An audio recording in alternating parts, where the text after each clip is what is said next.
Extended Read 2. Snow White, a Russian Folktale. Retold by Lillian Gash. 1. One fine winter's day, Ivan and Marie sat by their cottage window, looking wistfully at a group of merry children making a huge snowman. 2. After a while, Ivan stopped sighing. "Let us go into the garden and play too."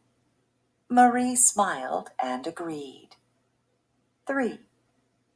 "Let us make a little snow child," she suggested. Soon he was shaping a little body with dainty hands and arms and feet. While he did this, his wife modeled a little head. 4. He stepped back once more to admire the little figure. As he did so, he saw with intense surprise a gentle quiver of its eyelids. There stood before him a living child.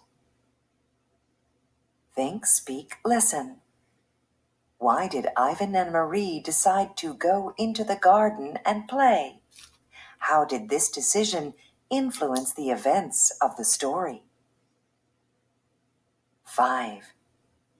"I am Snow White, your little daughter," exclaimed the figure. She threw her fairy-like arms around Ivan's neck as he bent toward her. Marie, in turn, received a sweet embrace. Then, weeping for joy, they quickly took the girl into their cottage. 6.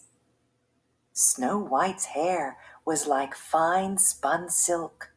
Her eyes were blue as the heavens, and her skin white as snow. The colder it was, the happier Snow White seemed to be. Her favorite playthings were the glittering icicles that hung from the frosted trees. 7. In spring, the deep snows melted. As the days grew longer, Snow White lost her joyous spirits and became quiet and sad. Instead of playing with the other children as she had loved to do before, she stayed indoors. "Snow White! Snow White, come out and play!" cried a group of her small companions, peeping in through the open door. "Yes, go to the woods with your little friends, my darling," said her mother fondly.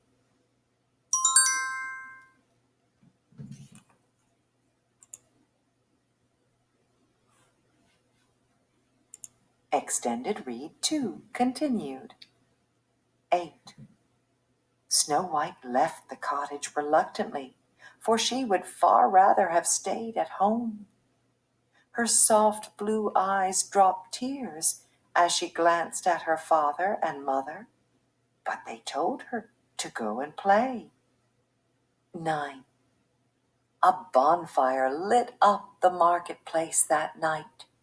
The flames danced high, the sparks flew around in gleaming showers, and the children laughed.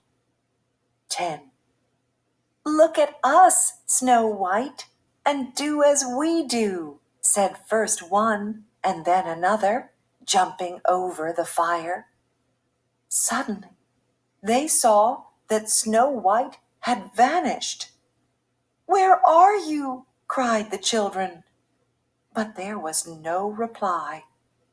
Snow White had melted in the heat of the fire and floated away to the clouds from which she had first come in soft white flakes of snow. Think, speak, listen.